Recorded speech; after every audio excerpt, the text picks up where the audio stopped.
Madame la Présidente, chers collègues, vous nous présentez aujourd'hui ce troisième rapport du groupe de travail sur le suivi des modalités et conséquences de l'Union des régions. Celui-ci fait suite à la mission d'information et d'évaluation sur la fusion des régions que nous, les élus du groupe Rassemblement national, avions demandé. Ce rapport est parfaitement rédigé. Nous tenons donc à saluer, une fois encore, le travail talentueux des services qui l'ont produit. Nous tenons également à saluer l'effort qui a été fait concernant nos interrogations. En effet, contrairement au rapport de l'an dernier, où nous devions nous contenter d'une vingtaine de lignes de réponses très sommaires, nous avons cette fois 3 pages de réponses. C'est mieux, mais c'est encore insuffisant. Pour rappel, nous avions notamment demandé à ce que les 2 devis, celui de l'architecte historique de l'hôtel de région chiffré à 100 000 € et celui du cabinet Séquence chiffré à 7 millions d'euros, concernant les travaux d'agrandissement de l'hémicycle de Toulouse, nous soient communiqués. Nous n'avons toujours rien reçu. Vous espérez sans doute, Madame la Présidente, que les brefs résumés de ces devis présentés en annexe du rapport nous suffiront. Mais ce n'est pas le cas. Et oui, Madame la Présidente, nous sommes curieux de savoir comment vous avez pu annoncer en janvier 2017 à la télévision que les travaux d'extension de l'hémicycle allaient coûter 7 millions d'euros, alors que le devis de 7 millions d'euros date de janvier 2019. Tour de magie. Plus généralement, et ce ne sera une surprise pour personne, nous ne pouvons absolument pas cautionner l'esprit et les conclusions de ce rapport. En effet, celui-ci tente de brosser un portrait positif de la fusion des régions pour éviter les critiques. Mais nous ne sommes pas dupes. Tout est fait pour masquer la vérité en créant de fausses économies que vous appelez des dépenses évitées. Tout ceci est totalement artificiel. D'abord, nous avions demandé combien avait coûté le changement de la signalétique régionale. Vous nous répondez dans ce rapport que cela aurait coûté en tout et pour tout 3 millions d'euros. Qui peut le croire? Le budget 2016 prévoyait 13 millions d'euros d'autorisation de programme pour la signalétique régionale et le budget 2020 présenté ce matin prévoit encore 16 millions d'euros d'autorisation de programme.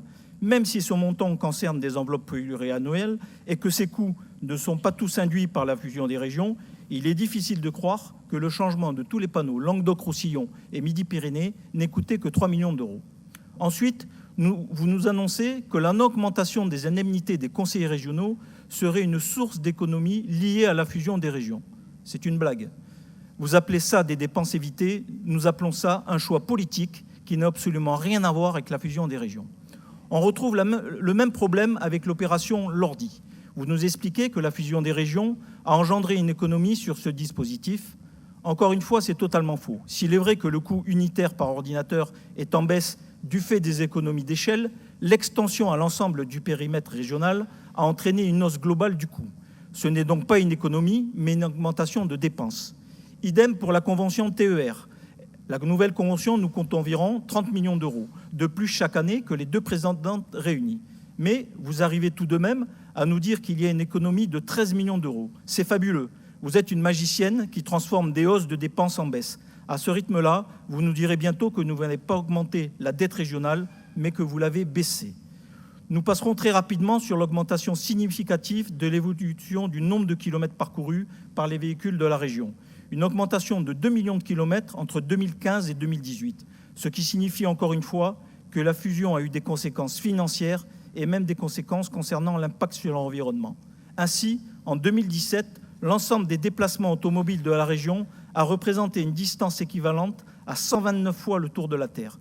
Vous qui parlez sans cesse de protection de l'environnement, de développement durable et de régions à énergie positive, une parfaite contradiction.